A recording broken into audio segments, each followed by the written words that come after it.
सबसे पहले मैं आपको विश करती हूँ हैप्पी रक्षाबंधन। आप सभी को हैप्पी रक्षाबंधन। ठीक है, आज अपन पढ़ते हैं क्लास 12 में। अपन ने स्टार्ट करा था, कल मैंने सारे फॉर्मूले बताए थे कि ट्रिग्नोमेट्री पढ़ रहे हैं 7 चैप्टर। तो कल मैंने बताया था तुम्हें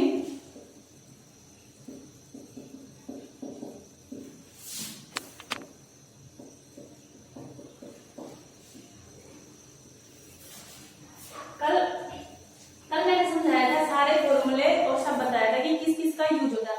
आज हम चैप्टर स्टार्ट करते हैं, लेकिन इससे पहले मैं कुछ नॉर्मल कुछ अपने हिसाब से अपने तरीके से कुछ क्वेश्चन बताती हूँ, जिससे तुम्हें और अच्छा बेटर समझ में आएगा। तो तुम्हारी बुक में नहीं है, केवल अपने उससे। जैसे क्वेश्चन नंबर 1 ये आ गया। क्वेश्चन नंबर 1 है, मान लेते हैं 5x की पावर 4। बोल दिया कि 5x4 का अवकलन कीजिए, x के सापेक्ष अवकलन कीजिए। अपन क्या करेंगे, ये कोई फलन के बराबर मान लेते हैं। मान लीजिए इसको y के बराबर मान लेते हैं, क्योंकि अपन क्या निकालते हैं अवकलन में, dy/dx ये तो निकालते हैं। और y बराबर में कोई फलन होता है, फलन कौन सा होता है, fx ही तो होता है। तो इसको अपन y मान लेते हैं, क्योंकि इसको लिखते हैं ना d/dx बहुत बड़ा हो जाता है, इसलिए अपन क्या करते हैं y को fx को y मान लेते हैं। तो क्या आ जाएगा, y बराबर में fx। तो माना y बराबर मान लिया 5x की पावर 4। ठीक है, अब इसका अवकलन करना है अपन को। क्या करेंगे, लिखेंगे अपन x के सापेक्ष, हर क्वेश्चन में ये लिखना है y का अवकल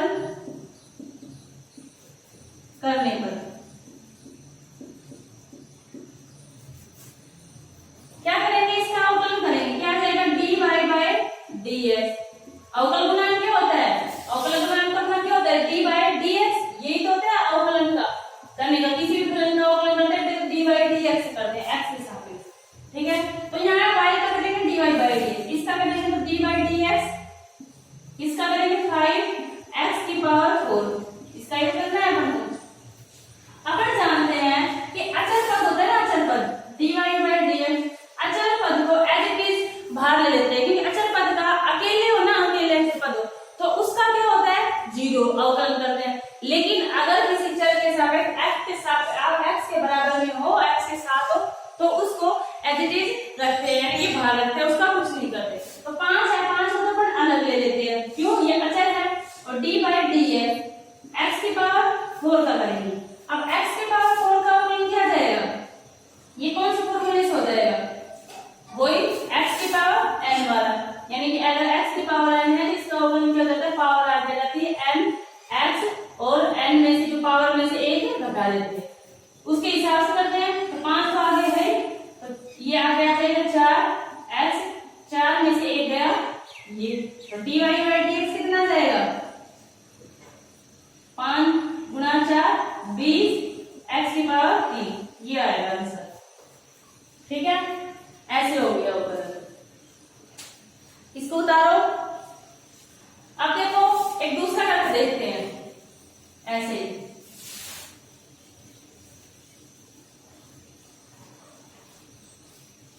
मान लेते हैं यहाँ x की x है, यहाँ पे x की पावर क्यूब होता, और इसके गुणा में क्या होता है, e की पावर x होता। इसका करना है आपको, ये दे दिया तुम्हें e की पावर x क्यूब।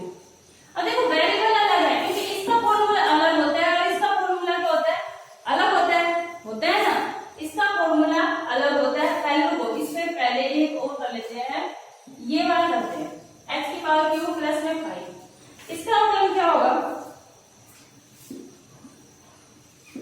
इसका अवकलन होगा, अपन क्या करते हैं, माना y बराबर मान लेते हैं इसको फलन को x क्यूब प्लस में 5। ठीक है, x के सापेक्ष लिख लेंगे कि x के with respect to differential x के सापेक्ष अवकलन करने पर कितना जाएगा, dy/dx। अब बताया था, तो प्लस हो तो अलग अलग हो जाएगा, d/dx x क्यूब प्लस में 5। तो इनका अलग अलग कर सकते हैं, वो फॉर्मूला लिखवाया था प्लस में अलग अलग, dy/dx एक तो x क्यूब का हो जाएगा हो जाएगा। ठीक है, अब करते हैं dy बाई dx प्लस में x क्यूब को कितना, वही nx की पावर को ना x की पावर 3 आगे आ जाएगा और x 3 में से 1 प्लस, अब देखो 5। अब इसका क्या होगा, इसका अवकलन क्या होगा, इसका 0 होगा। क्यों, क्योंकि इसमें कोई भी गुणांक में नहीं है, यानी स्वतंत्र चर जिसके सापेक्ष अवकलन होगा वो है ही नहीं। तो क्या है, अचर पद का हमेशा अवकलन लिख लेना अपने जो फॉर्मूले लिखवाया था कि अचर पद का अवकलन 0 होता है जब ये खाली हो, यानी इसके साथ कोई वेरिएबल नहीं। तो कितना आ जाएगा 0, और इसका dy बाई dx कितना आ जाएगा 3x²। ठीक है, प्लस का बता दिया, माइनस का है वही माइनस, अगर माइनस करें तो माइनस माइनस माइनस आ जाएगा। ठीक है, उतार दो।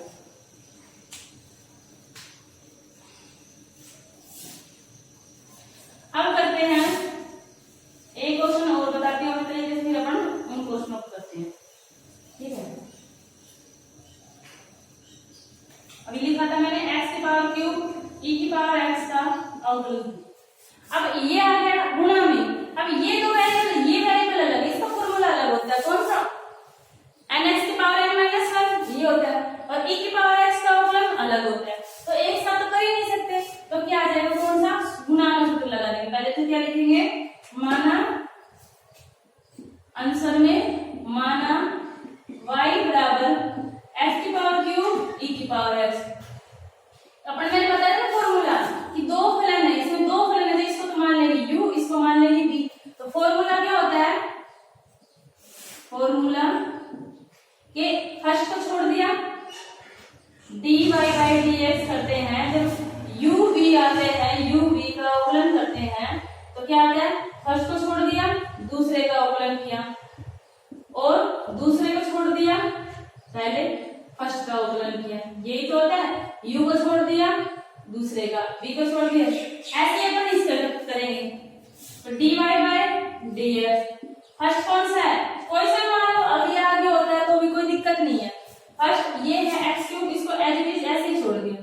अब अवकलन किसका करेंगे, dy बाई dx e की पावर x का प्लस, अब क्या करेंगे e की पावर, ये अपने मन से बताया क्वेश्चन, क्योंकि आगे तो मैं करवाऊंगा तो डायरेक्ट क्वेश्चन सीधे करा देंगे तो समझ में आ जाएंगे, क्योंकि उनमें लग रहे हैं फॉर्मूला लग रहे हैं। ठीक है, तो e की power x dy by dx second को छोड़ दिया, फर्स्ट कर दिया।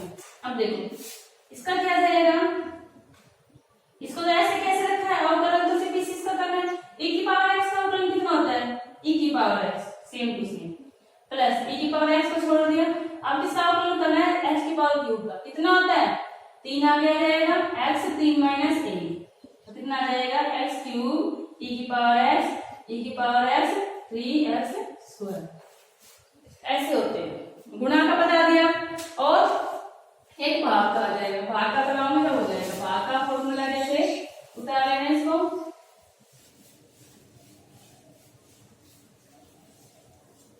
एक आता है जैसे भाग का कैसे जाएगा, ये ले लेते हैं, नॉर्मल ले लेते हैं, x² अपॉन e की पावर x, ये ले लेते हैं।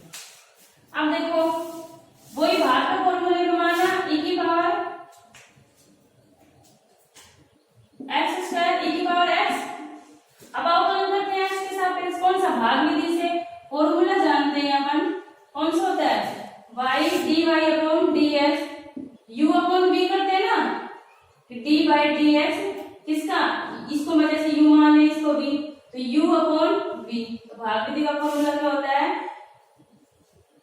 नीचे वाले का जो सेकंड है v का स्क्वायर, और फिर नीचे वाले को ही आगे लेंगे, इसको छोड़ दिया, अवकलन किसका करेंगे, u का माइनस, उसमें प्लस आता है इसमें माइनस, u को dy बाई dx v।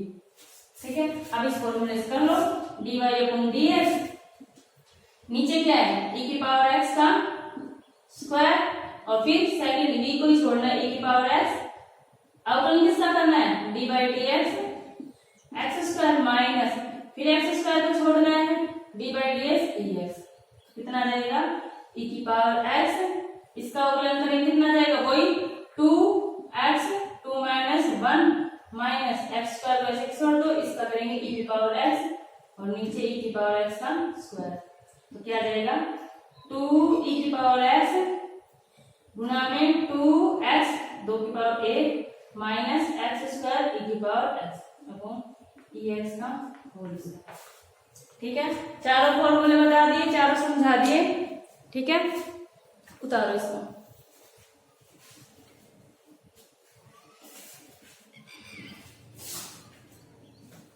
अब देखो ये चारों फॉर्मूले हो गए। अब अपन जैसे एक कई बार ऐसे आता है कि अब लास्ट में x तक कई वेरिएबल होते जो मिले होते हैं, अपन को पता चला x का e⁻x अलग अलग होते हैं, लेकिन कई होते हैं जो नहीं समझ में आते, जिनका अपन लास्ट में x तक का तो करना ही पड़ता है, जैसे कंबाइंड आते हैं। जैसे क्वेश्चन मान लेते हैं ये आ जाएगा sin x square. sin x को तो अपन को पता है क्या होता है cos x, ठीक है, लेकिन sin x स्क्वायर का थोड़ी ना पता है अपन को। लेते हैं, करते हैं इसको आंसर में कि माना y बार कोई फलन ले लिया y sin x की स्क्वायर, इसका अवकलन करना है। तो लिख देते हैं अपन कि x के सापेक्ष लिख देना अवकलन करने पर, तो dy by dx sin x square. ठीक है, अपन क्या कर लेते हैं, जो x स्क्वायर में ये x स्क्वायर अपन मान लेते हैं sin x का तो cos x हो जाता, लेकिन यहाँ पे ये है, तो ये जो sin है ना, ये sin x स्क्वायर। अब इस x स्क्वायर का क्या करें अपन, x स्क्वायर जैसे ये x स्क्वायर है, अपन एक बार इसको x से ही लेके चलते हैं कि मानते हैं, अपन मन में मान लेते हैं कि ये अपने लिए क्या है x ही है। ठीक है, तो उस हिसाब से अपन तो इसका अवकलन कर देते हैं, कोई दिक्कत नहीं है। तो क्या जाएगा इसका अवकलन, क्या जाएगा इसका अपन हिसाब से मान लिया तो कितना जाएगा cos sin x का कितना होता है cos x, तो इसको अपन x मानना तो क्या जाएगा cos स्क्वायर। अपनी तरफ से मानना है ना, एक बार मान के चलते हैं जो भी, क्योंकि sin के जो बगल में होता है वो एक x के रूप में ही होता है, तो sin x स्क्वायर तो इसका आ जाएगा cos x स्क्वायर। लेकिन x है, एक फॉर्मूला और लग रहा है ना, क्योंकि x है x की पावर n वाला फॉर्मूला कि x की पावर n है तो n आ जाएगा x n-1, तो ये वाला फॉर्मूला लगा घात वाला, तो अपन क्या करते हैं कि लास्ट तक x का करते हैं, तो इसका हो गया। अब किसका अवकलन करेंगे x स्क्वायर, तो d by dx x square, तो कितना जाएगा cos x स्क्वायर, और इसका कितना जाएगा 2x 2 - 1 यानी कि 1 किया जाएगा। तो क्या जाएगा answer 2x cos x square. ऐसे होते हैं, कंबाइंड आते हैं। जैसे मान के चलते हैं, एक और बता देती हूँ,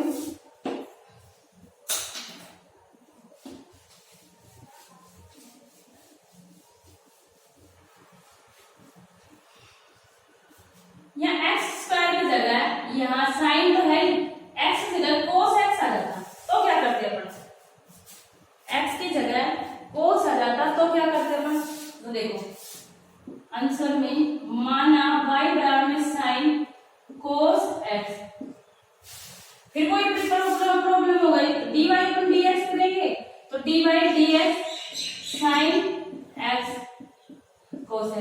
अपन जानते हैं साइन का आपको पता है क्या होता है cos होता है, sin x का कितना होता है cos, लेकिन यार साइन के साथ साथ cos ही आता है, लेकिन देखो भाई ये ब्रैकेट में आया है। ठीक है, अपने लिए जी कुछ भी आओ, साइन के साथ अपन को क्या मानते हैं x मानते हैं, ये अपन मान लेते हैं ये x है, तो साइन के लिए अपन ने खुद ने माना, साइन के लिए तो अपन जैसे वीडियो करते हैं ना वैसा करेंगे, sin x है तो अपन क्या लिखेंगे cos x, तो x की जगह जो लिखा था इसमें वही लिख देंगे, कितना जाएगा साइन का जगह क्या रहता है cos x लिखते हैं, लेकिन x की जगह क्या है अपने पास cos x, तो सिर्फ cos x लिख देते हैं। इसको cos स्क्वायर x मत कर देना, ये अलग है। ठीक है, ये आ जाएगा cos x की जगह। अब लेकिन अपने पास क्या है cos x का भी तो अवकलन होता है, अपन को तो जितने फॉर्मूले पता है, जितने अवकलन होते हैं आगे आगे करते जाते हैं। तो d बाई dx किसका करेंगे हम cos x का, तो कितना हो जाएगा cos x कितना होता है माइनस sin x, तो कितना आ जाएगा minus sin x cos x। ऐसे होते हैं बिल्कुल, इसको उतार लो। अब करते हैं प्रश्न,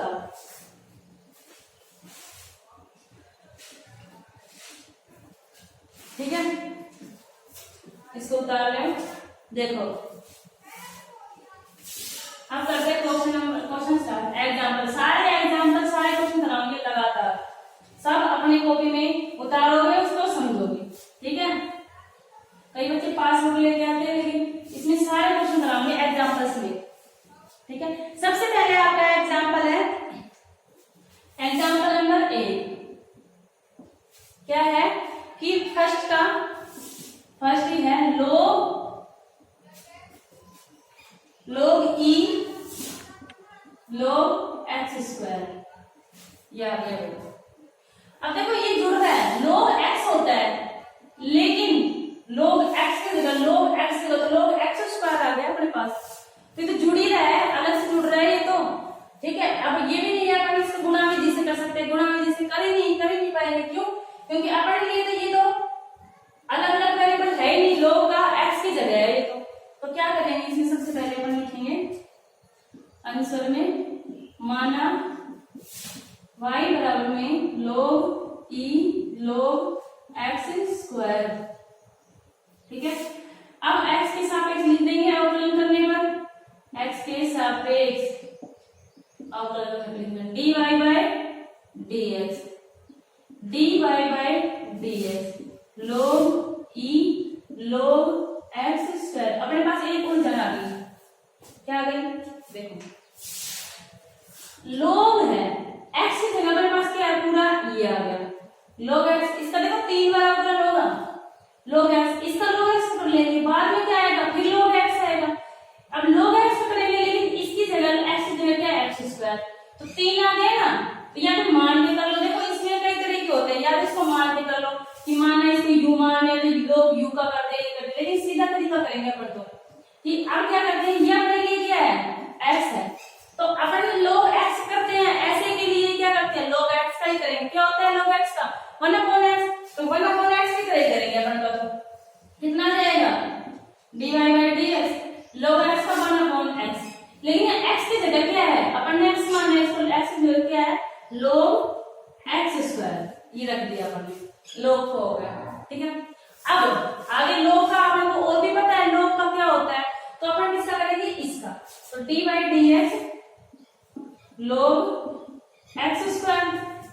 अब देखो, अब log 1/log x स्क्वायर इसका करते हैं, इसका करने में भी दिक्कत आती है, क्योंकि log का तो अपन जानते हैं log x का, log x स्क्वायर तो अपन ना जानते हैं, ठीक है। अपन मानते हैं x स्क्वायर की जगह अपन तो मान लेते हैं x ही मान लेते हैं, तो क्या रहेगा ये? अगर अपन ने x मान के देख लिया, x की जगह कैसे करते हैं? log का कितना होता है? 1/x, तो log का 1/x की जगह क्या है? x square. अब x स्क्वायर का बाद में होता है ना, तो d बाय dx इसका अवकलन करेंगे x स्क्वायर, तो कितना आ जाएगा? log x square 1/x square, x square कितना होता है? आगे आ जाएगी 2x 2 - 1, तो कितना आ जाएगा? 1/x